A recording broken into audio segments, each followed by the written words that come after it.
Dear disciple, today I will tell you a truth that, if you truly realize it with all your heart, you may never be the same person again after today. Do you know that the greatest enemy in your life is not another person, not an enemy, and not even difficult circumstances? Your greatest enemy may be your own mind. Take a moment and look at your own life.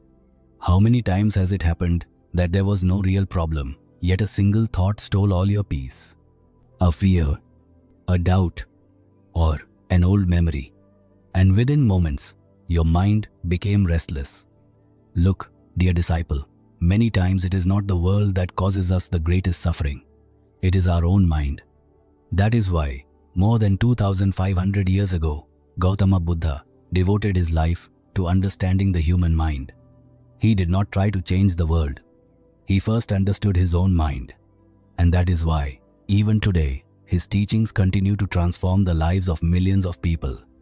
Buddha said, "The mind is everything. What you think, you become."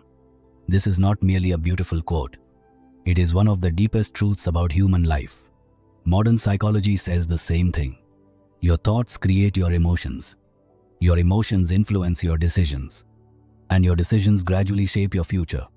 So if your mind is restless, no matter how beautiful the outside world may be, you will never truly experience peace. Dear disciple, understand this deeply. You are not your thoughts. You are not your anger. You are not your fear. You are the silent awareness that observes all of these. Just as clouds appear in the sky and then pass away, in the same way, thoughts and emotions arise in your mind and then disappear. But the sky never becomes the clouds. Likewise, you never become your thoughts. You simply forget who you truly are. And that forgetting is where all suffering begins. Today's world is busier than ever before. Yet people are lonelier than ever before. There is noise everywhere. Mobile notifications, social media comparisons, the pressure to succeed, the opinions of others. Little by little, all of these begin to take control of your mind. You think you are thinking for yourself, but are you really? Or are most of your thoughts created by someone else? This is the very question Buddha once asked himself. He realized that the mind is like a restless monkey. One moment, it jumps into the future. The next moment, it runs back to the past. Then it compares. Then it creates fear. Then it starts craving something new. That is why the mind is never satisfied. It always whispers, "I'll be happy when I have just one more thing."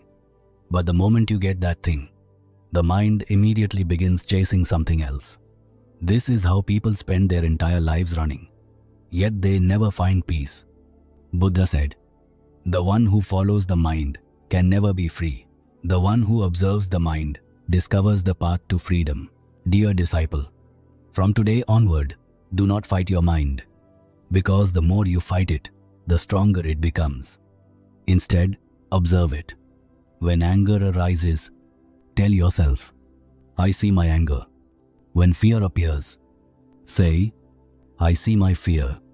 When sadness comes, say, "This feeling too will pass." Then you will notice that, little by little, a new silence begins to awaken within you. And hidden within that silence is true freedom. Dear disciple, now the question is, if the mind is so powerful, how can it be calmed? Gautama Buddha never said that the mind should be forced into silence, because forcing anything is never a lasting solution. Instead, he said, understand the mind, because once you understand something, you no longer need to fear it. One day, a disciple came to Buddha and said, "Master, whenever I sit to meditate, my mind refuses to stay still. Memories of the past arise. Worries about the future appear. What should I do?" Buddha smiled gently and replied, "Do not treat the mind as your enemy. See it as a restless child. It simply seeks your attention." As simple as this answer sounds, it is profoundly deep. Modern psychology also tells us that whatever emotion we constantly suppress returns with even greater strength. But whatever we accept without judgment gradually loses its power. That is why Buddha taught that when a thought arises, do not push it away. Simply observe it. As if you were sitting beside a river watching the water flow. You do not try to stop the river. You simply watch. In the same way, thoughts will come and they will go. Dear disciple, remember this. Every breath has the power to bring you back to the present moment. When your mind wanders into the past, return to your breath. When your mind creates fear about the future, return to your breath. Because the breath never lives in the past, nor does it exist in the future. It always exists in the present, and the present moment is your true home. Remember one more thing. The greatest source of suffering is often not the event itself. It is the meaning we give to that event. Two people can experience the exact same situation, yet live two completely different realities. Because one believes every thought the mind creates, while the other simply observes the mind. And that difference leads one person toward suffering, and the other toward wisdom. Dear disciple, from this day forward, stop trying to change other people. First, understand your own mind. Because one decision made with a peaceful mind is more powerful than 100 decisions made with a restless mind. Gautama Buddha said, "Greater than conquering 1,000 men in 1,000 battles is the one who conquers himself." Carry this teaching in your heart. When anger comes, observe it. When fear comes, observe it. When sadness comes, observe it.